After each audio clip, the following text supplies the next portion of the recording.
there are many ways to answer this question. For me, Jung is a guide, can offer guidance.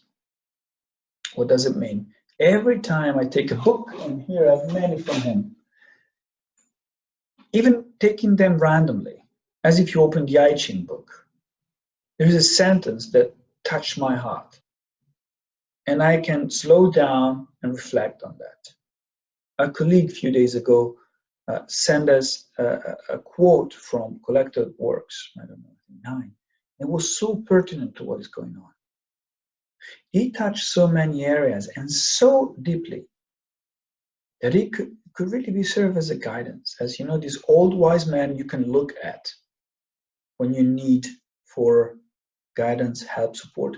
But among other things, reading Jung calms me and makes me feel reassured. Yeah, of course, I have a huge projection on him, as many Jungians do, but I really find, as with that first psychoanalyst, Dr. Albizati, there is really something that I can benefit from. And sometimes I don't agree. Well, he wrote this stuff 80, 90, 100 years ago. But for sure, if we take the core of his writing and we take into consideration current studies, well, that could be really beneficial. Okay. And then the last question, which I think I really basically already asked, but I do want to ask them again explicitly, is what are dreams? Dreams are nature. Nothing else than nature.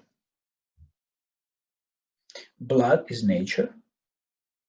All our liquids are nature. Our skin is nature. Our hair is nature.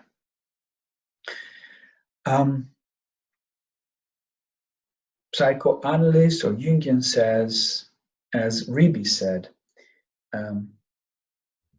dreams are messages from the angels.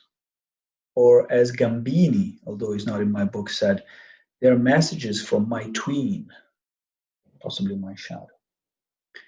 For me, dreams are a source of knowledge, to know myself better, to understand what is going on in the collective and also individually for me.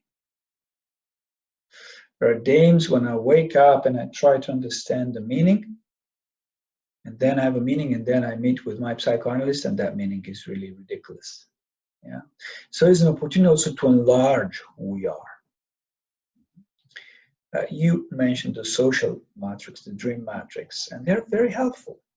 They're very helpful, yeah, to understand what is going on.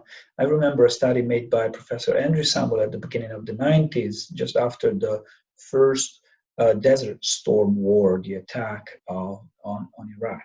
And he said, I realized how many of my patients were dreaming about war without noticing it, or the theme of war, and certainly was related. Well, this is when, you know, time is shifting, when the psyche is also engaged with it. So dream could be helpful tools to understand more about us individually and in a collective way.